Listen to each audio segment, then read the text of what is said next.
नमस्कार दोस्तों, जैसा कि मैं आप सभी लोगों तक हमेशा कुछ न कुछ एक अलग तरीके की स्टेनोग्राफी से रिलेटेड वीडियोस बनाता रहता हूं, बताता रहता हूं कि भाई आपको स्टेनोग्राफी से रिलेटेड कुछ भी क्या है, कैसे आपकी चीज़ें चलती हैं।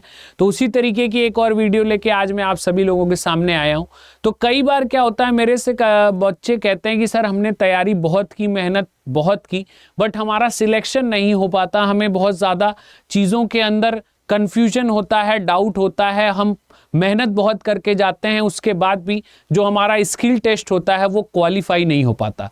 तो भाई क्यों नहीं होता है बच्चों का सिलेक्शन स्टेनोग्राफी के अंदर?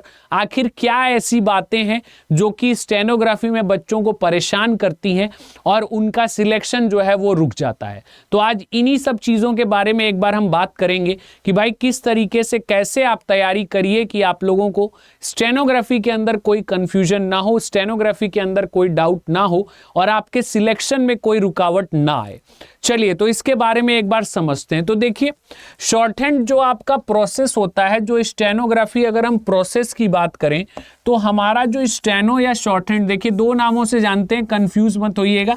चाहे हम स्टेनो कहें चाहे हम शॉर्ट हैंड कहें, बात दोनों ही सेम होती है।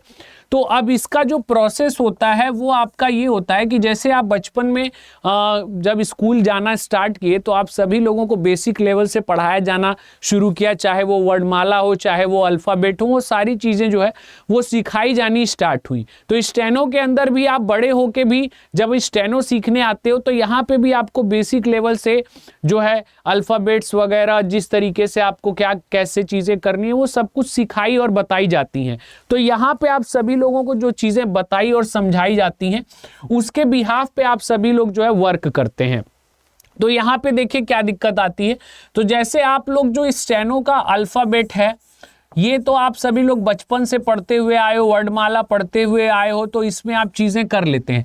लेकिन स्टेनो के अंदर जो चीज़ें होती हैं वो आपके अकॉर्डिंग टू स्ट्रोक्स के माध्यम से होती हैं। जैसे इंग्लिश में अल्फ़ाबेट होता है, वैसे स्टेनो में स्ट्रोक्स होते हैं।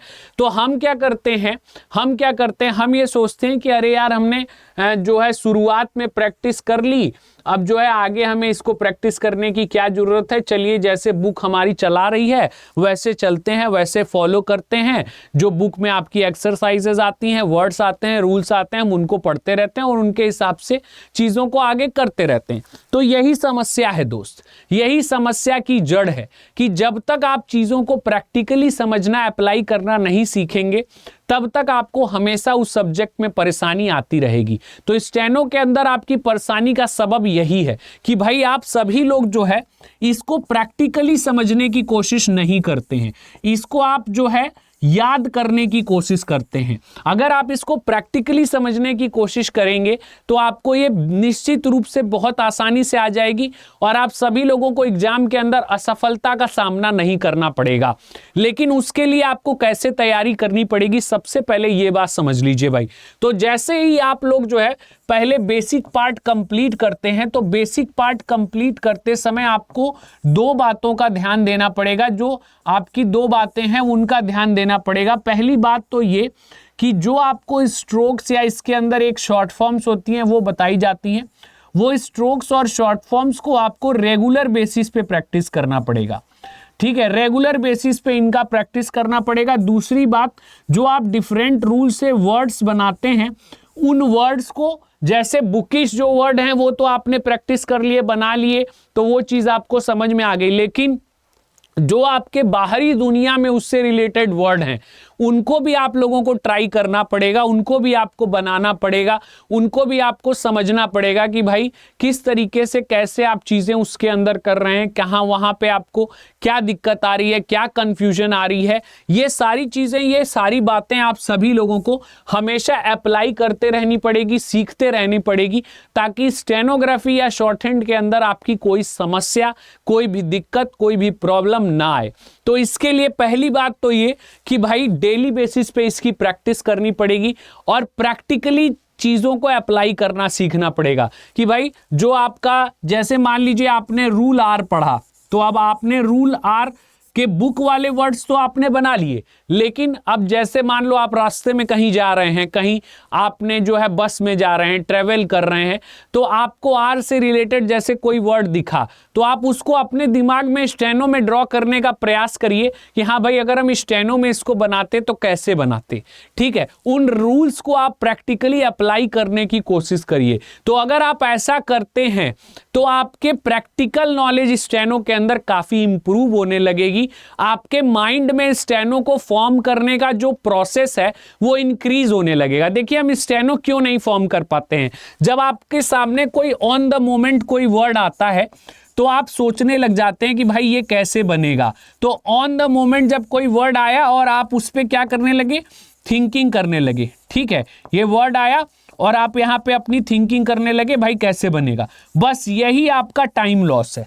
ठीक है, ये जो थिंकिंग है ना, यही आपकी टाइम लॉस है। आपको क्या खत्म करनी है, यही थिंकिंग खत्म करनी है। अब जैसे आपको कोई बोलेगा कि भैया एप्पल लिखिए, तो एप्पल इंग्लिश में तो आप तुरंत बिना सोचे APPLE लिख देंगे, लेकिन जब आपको कोई स्टेनो में यही चीज लिखने के लिए बोलेगा तो आप सोचेंगे। तो ये सोचना क्या है, ये सोचना आपका थिंकिंग प्रोसेस है, जो कि आपको स्टेनोग्राफी में बार बार करना पड़ रहा है, बार बार करना पड़ रहा है। तो यही प्रोसेस आपको खत्म करना है। जब आप ये प्रोसेस अपना खत्म करेंगे तो आपका टाइम लॉस होना बंद हो जाएगा और आप जो है डिक्टेशंस में भी बढ़िया कर पाएंगे, स्टेनो के जो आपकी स्पीड वाले पार्ट हैं उसमें भी बढ़िया कर पाएंगे और बहुत सारी चीजें आपकी इससे इंप्रूव होंगी। तो यहां पे आप सभी लोगों को एक बात समझनी पड़ेगी कि स्टेनो आपको shorthand as a subject आप जो है इसको प्रैक्टिकली लीजिए, प्रैक्टिकली चीजों को समझिए, प्रैक्टिकली चीजों को अप्लाई करिए, अपने जो आसपास का इन्वायरमेंट है उसको इसके साथ कनेक्ट करिए। अगर आप जितनी जल्दी ये चीजें करना शुरू कर देंगे, जितनी जल्दी आप इन्वायरमेंट के साथ स्टेनो को कनेक्ट करना शुरू करेंगे, उतनी जल्दी आप देखेंगे कि आपका डे बाय डे जो रिजल्ट होगा वो बहुत इंप्रूव होता जाएगा। लेकिन इस कनेक्शन के साथ साथ आपकी प्रैक्टिस भी बहुत ज्यादा इंपॉर्टेंट है, जो कि देखिए मैं स्टेनो में बोलता हूं कि अगर आपने कि जो है 1 घंटे क्लास लिया, ठीक है, स्टेनो का 1 आवर का अगर आपने क्लास लिया तो आप सभी लोगों को जो है इसमें कम से कम 3 आवर प्रैक्टिस के लिए देना पड़ेगा। 1 घंटे के क्लास में 3 आवर आपको प्रैक्टिस के लिए देना पड़ेगा। ठीक है, आपने 2 घंटे अगर क्लास लिया तो 2 घंटे के क्लास में आपको 6 घंटे प्रैक्टिस के लिए देना पड़ेगा। तो भैया steno is directly proportional to practice. ठीक है, तो जितनी आपकी प्रैक्टिस रहेगी उतना ज्यादा आपको बेनिफिट रहेगा। तो कोई अगर ये सोचता है कि स्टेनोग्राफी जो है वो हमें सिर्फ पढ़ के, सिर्फ देख के या सिर्फ जो है किसी क्लास को लेके और हमें आ जाएगी, तो भाई वो लोग ये भ्रम दिमाग से निकाल दें। जब तक आप प्रैक्टिस करना, अवेयर रहना इनमें नहीं सीखेंगे, तब तक जो है आप हमेशा असफल रहेंगे शॉर्ट हैंड में। शॉर्ट हैंड में आपको सफल होने का मूल मंत्र यही है कि अगर आप चाहते हैं कि आपका एग्जाम बहुत अच्छा हो, अगर आप चाहते हैं कि आपके स्किल में आपका जो है बहुत अच्छे से डिक्टेशन आप लिख पाएं, तो आप सभी लोगों को प्रैक्टिकल बनना पड़ेगा, चीजों को डे बाय डे प्रैक्टिस करना पड़ेगा और उसमें आपको इंप्रूवमेंट लाना पड़ेगा। बाकी आप सभी लोगों की प्रैक्टिस और आप सभी लोगों के एग्जाम का ख्याल हम हमेशा रखते हैं और उसीलिए आप सभी लोगों को YT पे हम डेली 4 बजे मिलते हैं आपकी क्लासेस में और आप सभी लोगों को हमेशा अच्छे से अच्छे क्लास देने का जो हमारा कर्तव्य रहता है उसको निभाने की कोशिश करते हैं। तो भाई आप हमारे साथ स्टेनो क्लास में एक बार जुड़ के देखिए, आपको पता चलेगा कैसे क्या होता है, कैसे आपकी चीजें जो है सुधरती हैं और आप सभी लोगों को स्टेनोग्राफी के अंदर जरूर रिजल्ट देखने को मिलेगा। ठीक है भाई, तो आज के लिए इतना ही रखेंगे। अगली वीडियो में आपको कुछ नए टॉपिक, कुछ नई बातें बताएंगे। तब तक के लिए बहुत बहुत धन्यवाद। जय हिंद, जय भारत।